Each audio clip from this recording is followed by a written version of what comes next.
Life will eventually crack you. It does not matter how talented you are or how carefully you have planned your future. Pressure builds, the unexpected happens, and eventually everyone hits a breaking point. Sometimes that break is a sudden shatter, a medical diagnosis, a sudden divorce, or a bank account hitting zero. It is an acute crisis that leaves you picking up the pieces overnight. But there is a second type of breaking. It is chronic erosion, the slow, grinding weight of daily exhaustion, where your spirit wears down from the sheer repetition of just trying to survive. This was the reality for Lucas. At 29 years old, he looked decades older. Every midnight, while his coastal city in Portugal slept, he walked into a freezing, empty train station to clean up the mess left behind by thousands of passing travelers. His hands were rough and burned from harsh chemicals. People treated him like he was invisible. Wealthy travelers dropped trash right at his feet without a second glance, and younger men openly mocked his faded uniform while he worked. This diagram illustrates the psychological valley you enter when you hit a breaking point. From a central point of adversity, you face two paths. One path urges you to surrender, feeding on blame and worry. The other path demands resilience and action. Whether your life shatters in one afternoon or erodes over 10 years, the challenge is identical. You have to figure out how to fight your way back when you have zero energy, zero money, and zero support. One rainy winter night, Lucas helped a 70-year-old bookstore owner named Elena carry a heavy box into her shop.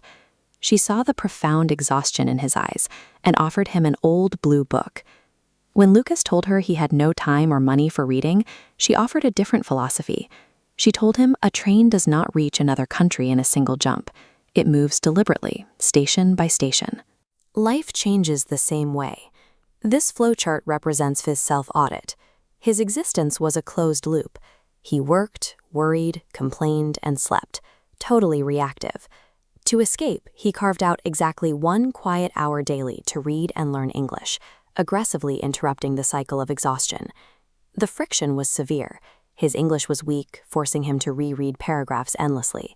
He listened to audio lessons on a cracked phone, and his eyes burned from lack of sleep. Some mornings he was so tired the book nearly fell from his hands. Other cleaners noticed his notebook and laughed at him. They mocked his ambition, telling him that studying wouldn't clean his floors or pay his rent. To survive that friction, Lucas made an active decision to stop feeding his helpless thoughts. He realized that people who waste their own time are usually the first to make fun of those who protect theirs. Waiting for explosive overnight motivation is a mistake. Lasting strength is built in the unglamorous, boring consistency of protecting small daily habits when nobody is watching. Eventually, the time investment paid off. When a frantic tourist lost her wallet, Lucas used his daily practice to speak with her clearly and help her search. They found it under a bench, and for the first time in his career, someone looked at him and praised his skill. He didn't quit his job immediately. Instead, he used his afternoons to offer a small, informal service, translating signs and helping travelers find their routes. This side work allowed him to save a small amount of money every week while he continued to study communication and basic business. After 2 years of saving and planning, Lucas opened a small information and coffee kiosk.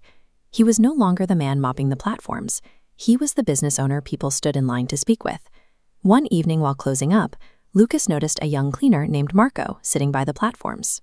The boy was staring at the floor, exhausted, trapped in the exact hopelessness Lucas once knew. Lucas walked over, handed him a coffee, and asked him a challenging question. How much time are you giving daily to the person you want to become? Most people give hours to fear and scrolling, but not a single focused hour to their own future.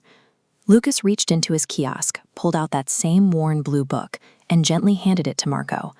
Lucas told him that the daily hour wouldn't change his life by tomorrow. Instead, it would change the person living that life.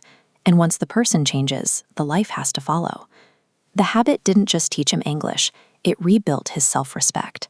Your future is built through the quiet, tired promises you keep to yourself when no one is watching. You do not need a perfect opportunity to change your trajectory. You just need one single honest hour. Start small, start tired, and start today.